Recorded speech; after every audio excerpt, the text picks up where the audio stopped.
Hey everyone, welcome to Health and Fitness Simplified. This is John Rennie. How are you all doing today? I hope everyone's doing good. Have you ever wondered that you have been doing things right, eating right, training well, and you're not getting the results what you have been expecting? So, what is it that probably is going wrong? Or what is it that you probably lacking? Why is it that you are not getting the results what you have been expecting? The answer is simple. There could be a couple of factors responsible for this. Now, there are different things which count when we talk about either losing fat from the body, getting toned up, or building up quality muscle. Now, all of this depends on several factors. One very important factor is insulin sensitivity. How does your body, or how insulin sensitive is your body? Second factor is, what are you exactly eating? Are you eating, there could be different kinds of diets what you're following. Could be low carb, it could be balanced diet, it could be vegan, it could be intermittent fasting, anything. One factor is what kind of diet you're following. Is your body adapted to it, getting used to it? How much is your body absorbing from what you put in? Which means, let's say that you're eating the right amount of protein, you're eating the right amount of carbohydrate, but how much is your body absorbing? What is the time interval in between your meals? All right, now coming back to the first point, which is insulin sensitivity. Should you be insulin sensitive, or is it better to not be insulin sensitive? Now, the simple meaning of insulin sensitivity is, when you consume something, how does your body react to that particular nutrient which is supplied into your body? Now, should you be insulin sensitive? Yes. The more insulin sensitive that your body is, the better way it would segregate everything, and the better way it would utilize the glucose which is already in your body. So, point number one is that it's better that you are insulin sensitive. Now, how can you become insulin sensitive? Is by following a balanced diet, is by having a healthy regime, getting enough sleep, training the right way, eating the right way. These are the ways in which you could improve your insulin sensitivity. By improving insulin sensitivity, you can avoid type 2 diabetes. So if you have a history running in the family, if you have been following these factors, what I just said, you can avoid being diabetic. Now, the second factor is where a lot of people are wondering that I have been eating the right thing as planned, but the results are all right.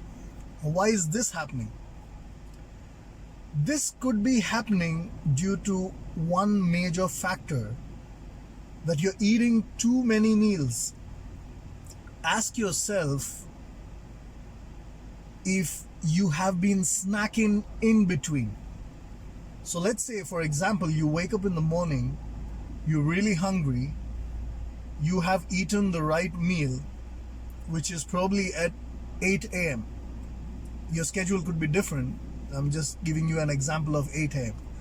Let's say you have consumed your first meal at 8 a.m. When is it that you have consumed your second meal? Have you snacked in between? And how many hours gap have you given in between your meal? Have you been really hungry when you had your second meal? So ideally, what should you do? Should you eat when you are a little bit hungry, or should you eat only when you're really hungry? The answer is simple. You should be eating only when you are really hungry. The simple factor, I won't go into too much of scientific terms and then confuse you. The simple factor is, let's say you have consumed the food. There's a lot of things going inside your body, which means it's trying to break down carbohydrate, protein, sugar, if you are consuming sugar. So it's going to break down all these nutrients and then digest it and then absorb it, and then the muscles grow, or XYZ. So when you consume your first meal and this gets into your body, preferably you should give a gap of minimum 4 hours before you consume the next meal. The simple reason is that your body needs to cycle this out from your system. This includes the stomach and the intestine. It needs to clear the entire debris of whatever you have eaten. If you eat too frequently, the body is not able to follow this entire cycle, and hence whatever you eat cannot be absorbed by the body as 100%. So preferably what you should be doing is you should have a minimum of 4 and if possible 5 hours of gap in between meals. Do not snack in between, because this is going to break that 4-hour gap. I know recent years have been giving you information where you've been asked to eat split meals and too often. But then if you're not hungry every 3 hours or every 2 hours, you do not need to push yourself and eat. Do not snack if you're really not hungry.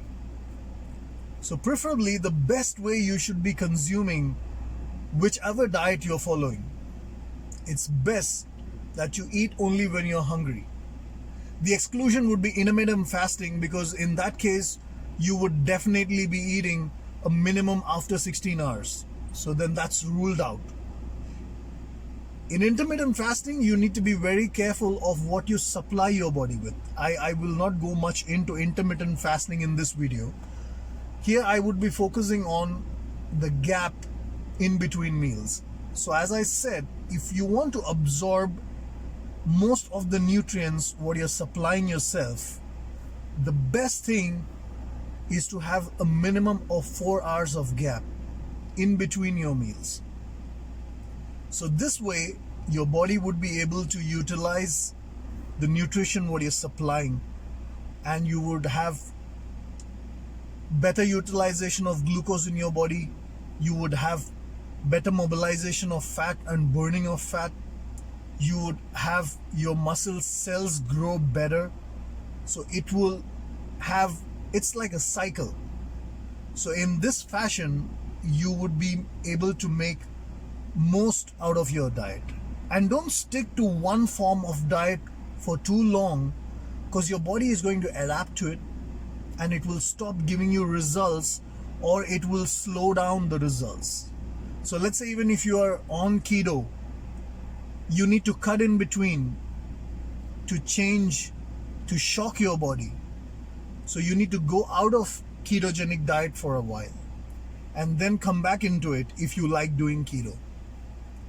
So similarly, if you are on a balanced diet, don't keep following the diet for too long that your body stops responding to it. Any form of diet, intermittent fasting for example.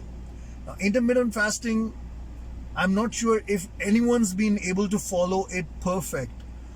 I have seen a lot of people, even personally, I followed intermittent fasting for a matter of 2 or 3 months, and I'm sure I was not able to follow it perfect, because of which I lost a good amount of muscle mass. So I kind of quit from intermittent fasting because practically it was not possible for me to break it the right way. If you do not break intermittent fasting the right way, you will have serious muscle loss. So as I said, coming back to our topic of discussion, best to have 4 hours of gap in between meals. Or let's say if you're really hungry, at the end of 3 hours or 3.5 hours, you can consume. But scientifically, it should be a minimum of 4 hours that you consume your next meal. So plan your meals accordingly.